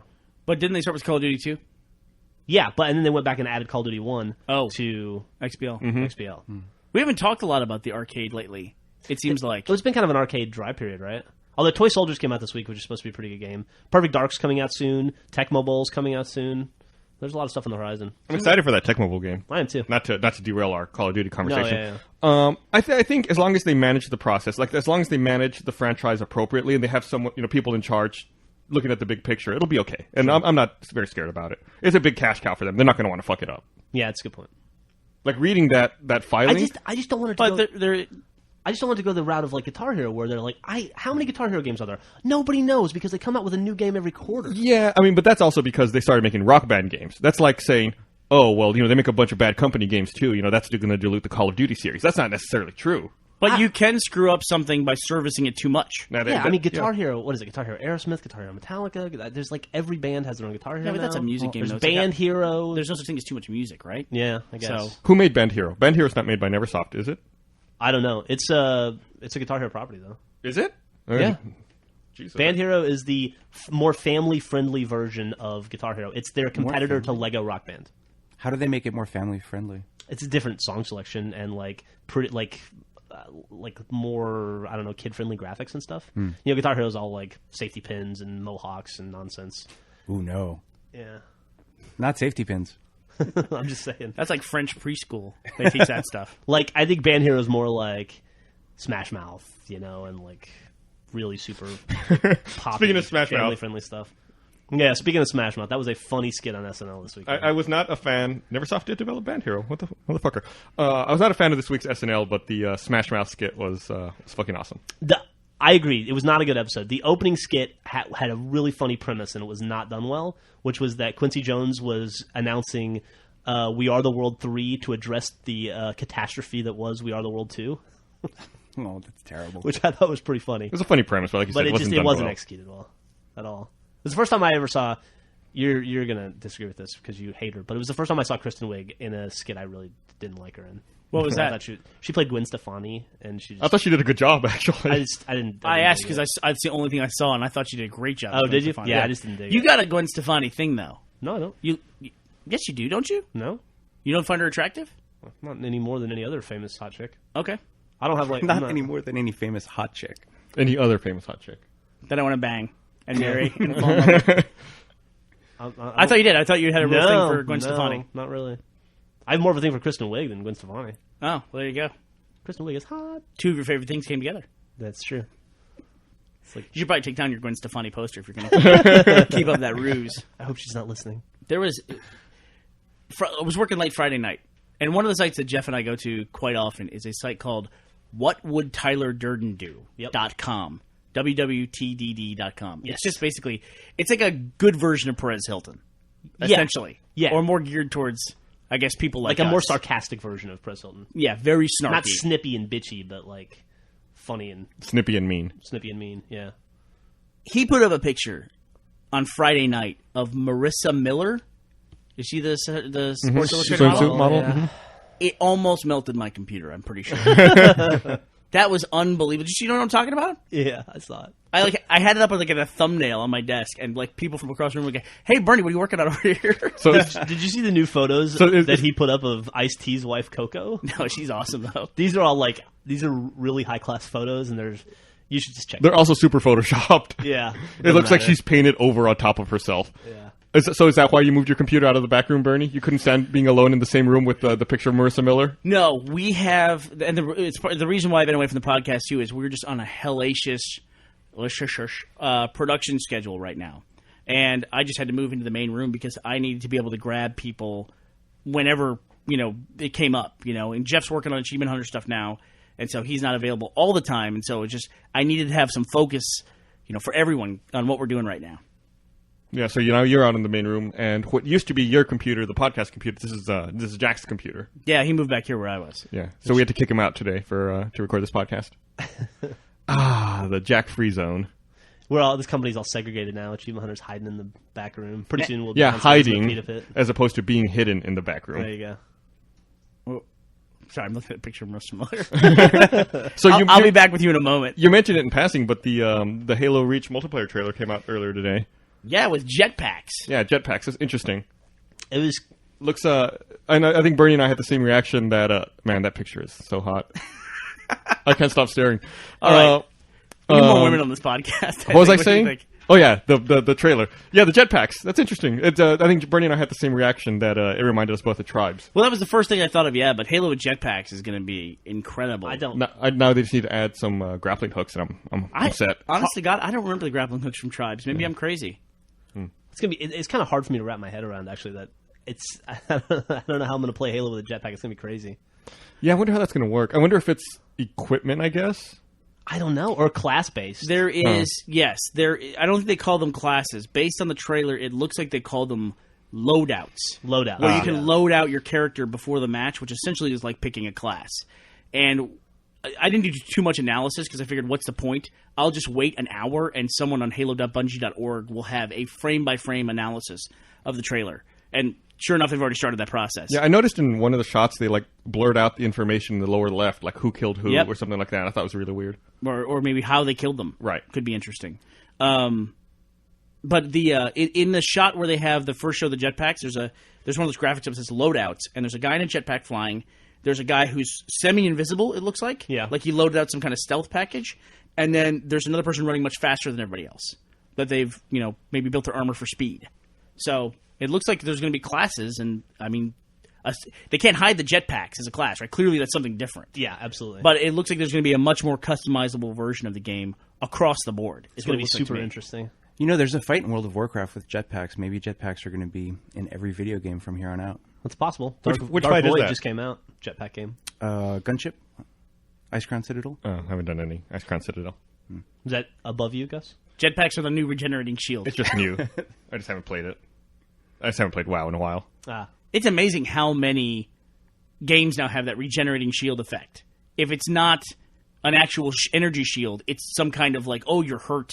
Just find cover and recover that way. Pretty much every FPS now. Yeah, does it. pretty much. Yeah. Was Halo the first people to do that with the regenerating shield? Yeah, Call of Duty 1, Regenerated hell. you didn't regenerate health. But did you have health, Oh, or you did you didn't? have like that? Oh, it sucks. You just got shot and you were dead. Yeah. Like if you play it on the Xbox Live, to play it on Veteran, you can't. There's no health packs and you don't regenerate health. So if you get shot, you're shot. Wow. It's hard as shit to get through levels. That's crazy. Yeah, And no jetpacks. yeah, and no jetpacks on professional or on Veteran. Jetpack should be an Olympic event. Only if they have knives. I've been playing Mass Effect because I started playing Mass Effect in order to prepare for playing Mass Effect 2. Mm-hmm. Big mistake. I told you not to do it. Big mistake to do that. I've been playing Mass Effect now for about 3 weeks straight. How close are you to your 1,000 points or 1,100 points? It's whatever it 1,200 is? points total now at this point that I have to get. I'm very close, but very close means I only have about 8 more run-throughs of the game. People who say you can get 100% of the achievements in that game with 3 run-throughs, they are lying. I mean, this is a straight-up lie. It's Or a they're just straight-up lie. assholes. No, you can't do it because you have to play every specialty class to get all the unlocked casting achievements, then all the weapons achievements, then with all the different characters, then on different heart. Why 100% it? Why not just move on? You listen, dude. Dude. Why you ask me that question? Why you What's gotta wrong with open you? up that can of worms? Obviously, he's got 100%. He started it. Eh. You gotta start. Yeah, finish what you start. Exactly right. I have. When's the last game commitment. you 100%ed, Jeff? Jeff's a working man. Don't bother Jeff. No. If he's got to finish what he started, I'm curious. NBA Live 07. I just finished. 07, huh? Yeah, it took me a while. Wow, 3 years. Well, I did it.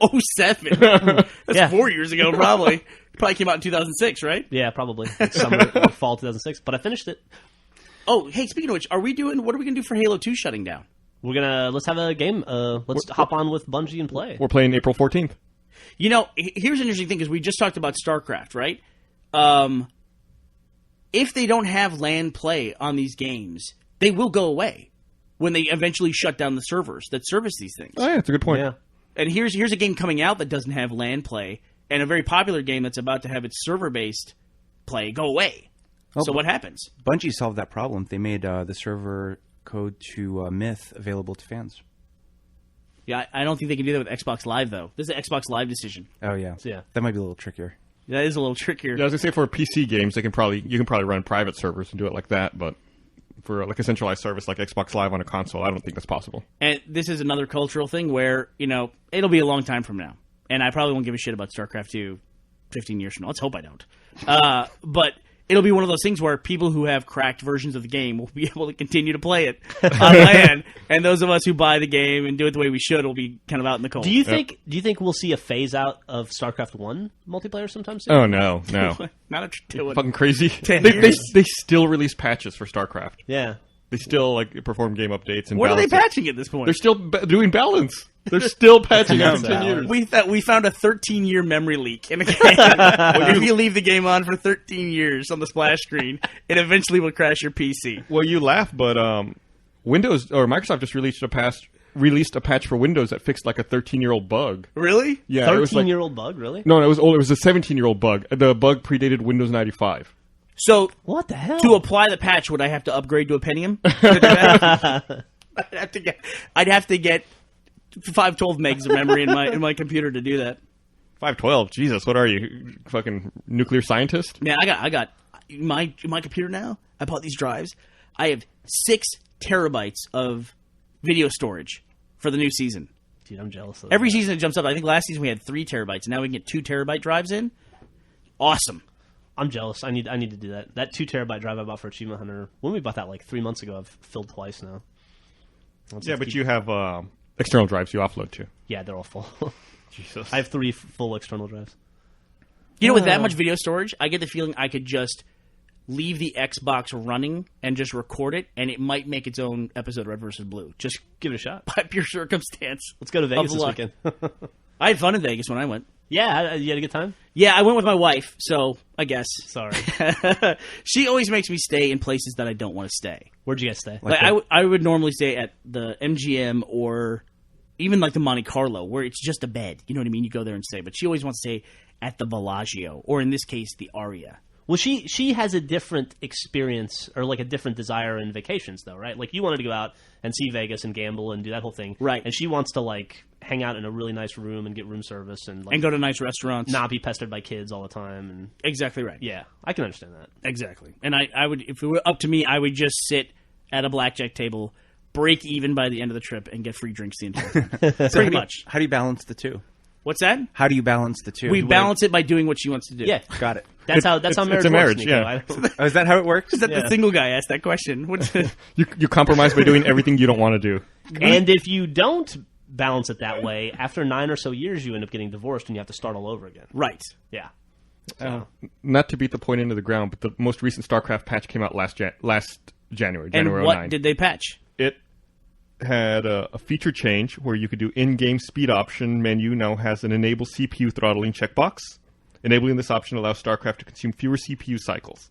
That's Activision that makes that? Blizzard. Oh, Activision Blizzard. Yeah. And then 3 bug fixes. 3 bug fixes. Wow. They also- lessened the imposed delay in the CPU throttling feature, removed an unnecessary delay when processing palette cycling updates, and fixed an issue with the reply feature. If I was Blizzard, I would put out a patch for StarCraft again tomorrow that says we just disabled the BattleNet accounts of the Infinity Ward executives. That's it. That's all this patch does. So upgrade this and they're gone. You'll never see them again. Man, in that SEC filing, they announced Blizzard's numbers too. Did you see that World of Warcraft is 98% of the revenue for Blizzard? Yep. Why is that surprising Up to you? from 97%. It was 97% last year. Why is that surprising in I'm any way? sure- not surprising. I think it's cool. I'm surprised they have 2% of other revenue. Like, Yeah. where are they I know, getting right? What this is other it all? money? It's like Diablo. People still buying Diablo packs, I guess. Hell yeah. Those things are still like $40. Are they really? Yeah, the battle chests. At this point, I mean, where does WoW rank in global economies? Gus and I saw an article on that the other day. It ranked higher than a lot of countries, actually. It'd be crazy, like 5 years from now, we find out that they actually ended up buying a country, and that's Azeroth. They just, like, geomapped it. And it's actual real people walking around with chips in their head that we're controlling this entire time. They be could fantastic. probably do that at this point. But Okay, it's like saying that Avatar is 100% of James Cameron's income. Of course it is, right Sure. now. Although, who knows what he makes from Titanic still to this day. And aliens. How much is his next movie going to cost? Could it cost $1 billion? I mean, anything's possible with James Cameron, right? And I'll tell you what, he spends $1 billion on a movie, that movie will make $5 billion. Yeah. Could you imagine? You know how all these people are depressed about Pandora not existing? Yeah. Could you imagine if they had a Pandora MMO? Oh wow, You could do get it on that. with different classes. They have humans, they have factions, they have pretty much everything you would need for an MMO. Are you looking up what it's up to? Yeah, it was. But too bad the Avatar game itself sucked. I mean, that leaves you with no hope that they'd be able to pull it off. Well, listen, Warcraft's a great game, but it was definitely inspirational material to spawn World of Warcraft. Those two are not related in any way. I guess that's true. Yeah. Just in case anyone's curious, Avatar has now made $2.5 billion. Wow. Yeah, it's fucking nuts. Wow. It's made over $700 million domestically and $1.8 billion foreign. And I bet it was still number 2 or 3 in the box office last weekend. I didn't even check. I should look. It's a great movie. Yeah, Nico liked it. Oh, Loved good. it. Glad to hear that. $2.5 billion. Man, off of $500 million. I would like to point out that Drunk Tank picked Star Trek as the best movie of 2009. Good job, guys. Last week, Avatar was number 4. Number 4. That's the Made first time I've seen it. $13 million. At this point, I would like to see what the percentage of its box office every week is IMAX, and watch that percentage grow. That in 2 months, it'll just be in IMAX theaters, but people will still be going to see it. Last weekend, my mother came to visit in town. I was like, "Oh, have you seen Avatar?" She's like, "No." I was like, "Oh, let's go down to the IMAX and see if we can see it." Nope, we sold out all weekend. Really? I still couldn't see it. I was just about to check to see if it's sold out right now. I bet it is.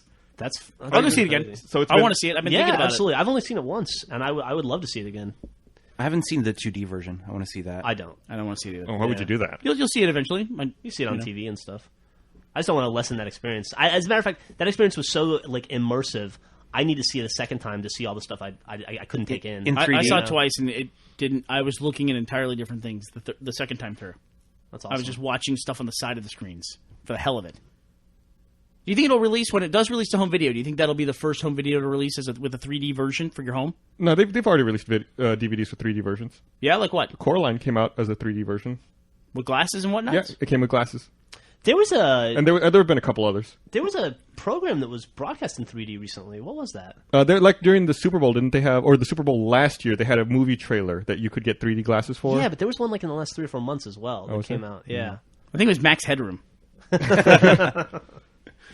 So wait a minute. So if they can put Coraline on a DVD today, and you can watch it on your TV with glasses and it's 3D. I like where this is going. Why are they selling 3D TVs? I ask myself that all the time. What does a 3D TV do? I have no idea. Because you need glasses to watch a 3D TV. Yep. Oh, you do? Yeah. I think I just found a hole in the system. It's a ruse. That's a really what I wonder if the Are there 3D TV 3D upscales TVs? non-3D stuff so you can watch it in 3D. Oh, that's How would it interesting. do that? I have no idea. How would it possibly interpolate a flat image? It just takes the images and does an offset, and then you wear in the polarized glasses. No. No, that's true. You can take Yeah. You're not going to build in depth into a flat image. That's a major. Oh no, Computing- that's right. Yeah, you would have what to you're have the saying. source, Especially in a be flat different. screen, You couldn't right? take it. Yeah, Yeah. That'd be that's crazy. Yeah. I mean, computers can't figure out the CAPTCHA on an account sign up. They're not going to to look at a picture and figure out what's supposed to be farther away. I mean, maybe one day. You go by Oh, did you hear Roger Ebert's new voice? No. I heard an article. I heard a story about that on NPR the other day. It was really interesting. How's this what New voice? Yeah, so Roger Ebert had some kind of cancer that led to salivary gland cancer, which led to most of his jaw being removed. So Roger Ebert has not spoken, I think, in a year and a half. It's been a long It's been a time. while. It's been years since he's been able to speak at all. So some company in Europe, you'll probably know it, Nico, you probably know them personally, they made a voice synthesis based on the catalog of all of his recorded voice stuff previously. So he talks in a Stephen Hawking voice. That's how he does it now with the Apple Talk. Or Sure, whatever. sure. And then he switches over, and it's a computerized version of his voice. Mm-hmm. And if you grew up watching like Siskel and Ebert, it sounds like him, but it doesn't sound like him. I was going to say, that's doesn't still he pretty do- fucking crazy though. Made his wife cry, as we said. Why does he need that stuff? I thought he just did the thumbs up and thumbs down thing. He's actually a really, really brilliant guy. Is he? So Roger Ebert's a really, really interesting dude. Except he doesn't think video games are art. Writes a lot of columns that are really. He's a pretty smart guy. Yeah. He is very interesting. He focuses on the culture of movies specifically, but he touches on a lot of different things. Yeah, he really And he does. doesn't like video games? No, not a big fan. But so, I mean, what would his opinion be on something like Aliens versus Predator, which is really, spawned by a video game, right? I mean, the cycle of that franchise is movies to video games, and then... I bet he gave the movie thumbs down. I would guess. I don't want to go too far on a limb here. Dude. But I think Aliens vs Predator was spawned by a comic book, wasn't it? Oh, was it? I think so. Right? Like a Dark Horse comic.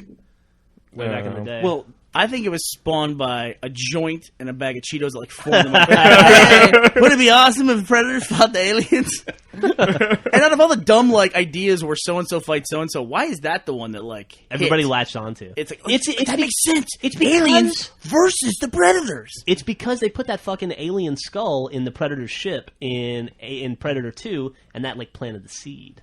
Yeah, apparently That's why we're going to have Star Wars meets ET someday. guess. Apparently, the comic came out first in February 1990, and then in November that year, Predator 2 came out with the scene you just talked about. Okay, Oh, wow. there you go.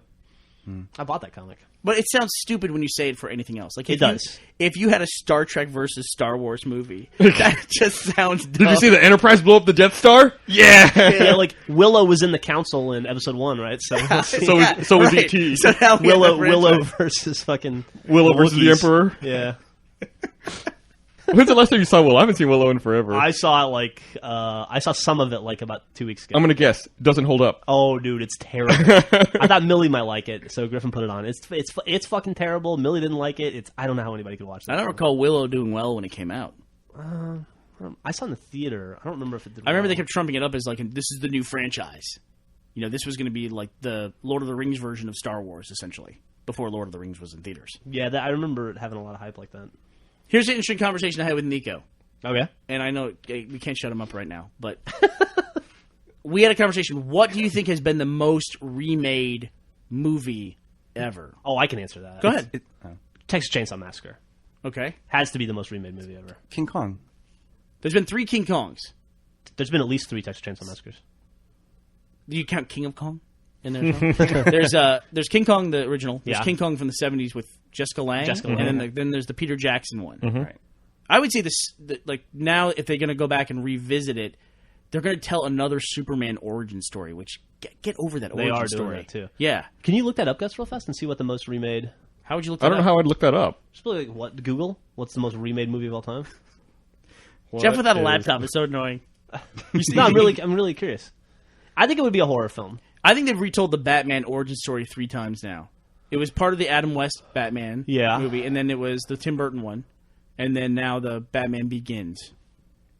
I think one of those for sure.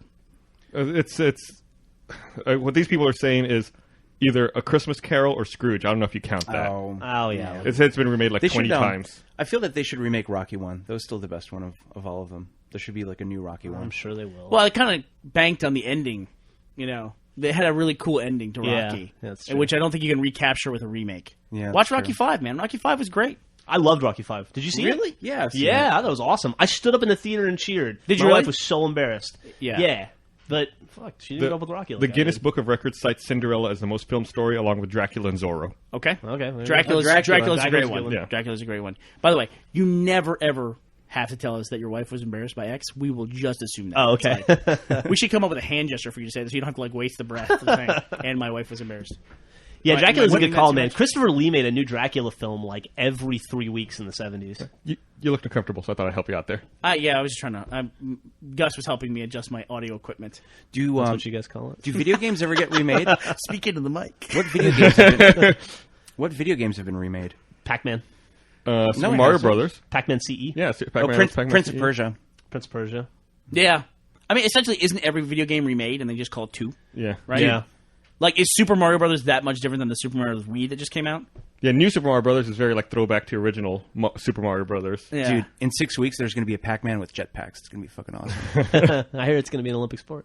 It's true. What could not be made better by adding jetpacks? Marathon. Marissa Miller. It's true. It would burn her butt. Yeah, she'd be able to get away. Awful. Hey, Miss Miller. No, that didn't last very long. Man, that picture could be remade a couple times. I'm pretty sure I would be Hi-yo. okay with that. Man, So that really affected you. that picture of her, I just showed it to you. I'd seen it a few times. Yeah. At that point. Oh, something else I forgot to mention earlier.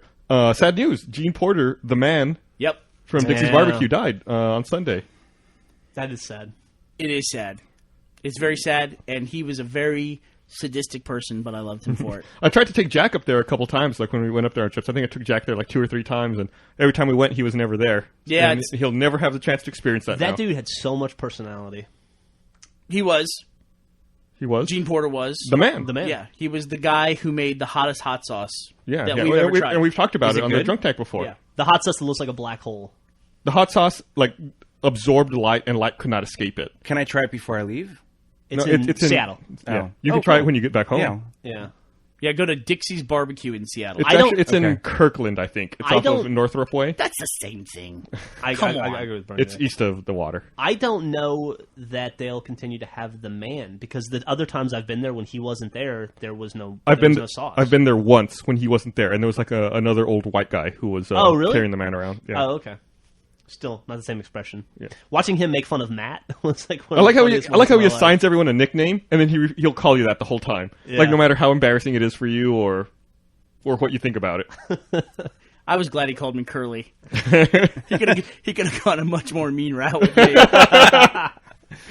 No, it was good times. This stuff is so friggin' hot. It almost put Gus in the hospital, and Yep. he literally tried just a drop from a toothpick. Not even a drop. I would call it like a droplet. Yes. You know, it was like you could barely see this little particle It was of death. one of the only times in my life I've ever seen Jason mad. Like Jason's such a laid back, relaxed dude, but after he tried the man, he was mad the entire day. And because frowning. he did something so stupid. He had the man on top of his sandwich. He's like, "Oh, this is hot. I'll just mix it in throughout my whole sandwich to dilute it." Yeah. No, It made me yeah, sick. You can't dilute that. I could feel it burning through my intestines. I'm down to try this. Oh, dude. It's something you got to do once in your life. Yeah. and maybe not again. I don't know. I think I've I don't think your body will let you do it a second time. Yeah, done it twice, and that's it. I've only You done it only once. get that over in your body once, and your body has muscle memory. And it's like, fuck it. Yeah. Is it like jalapenos where it hurts on the way in and out? No, as well? it's like the scene Or in is it- Alien where they cut it. And the blood drips down through 8 layers of the spaceship. That's what it's like. That's a very good description. Yeah. I mean, we laugh, but that's probably as close as you can get to describing it. I'm dying to try it. You will be. That's the point. You are going to die. It's just so. It like absorbs light. It's evil. It burns. Oh light. shit, Jinx, dude. I know. There's no way. There's no other way to describe it. It is absolute evil in a tiny saucepan that's like 50 years old. Yep. It tastes like, what would you describe the taste as? You can't taste it. Yeah, it's Satan, right? It's burning. Like Yeah. it like peels off your taste buds. So if you guys go to PAX, when most people go to Seattle, I guess would be for PAX Prime. Is that what it's called now? That's what they're calling it Yeah. now. Not PAX West, but PAX Prime. If you just remember Dixie's Barbecue and make a trip out there, it's definitely worth it. Kirkland. Call ahead though. Make sure they're serving the man that day. Yeah, you don't want to miss out. Although I've called ahead and they lie. They lie. They tell you they're That serving. place. That's one of those places. It's like the Soup Nazi in Yeah, Seinfeld, yeah. where they pride themselves on terrible service. Also, you better know what the fuck you want when you step up to the counter because they are not going to put up with your nonsense. No, why would they?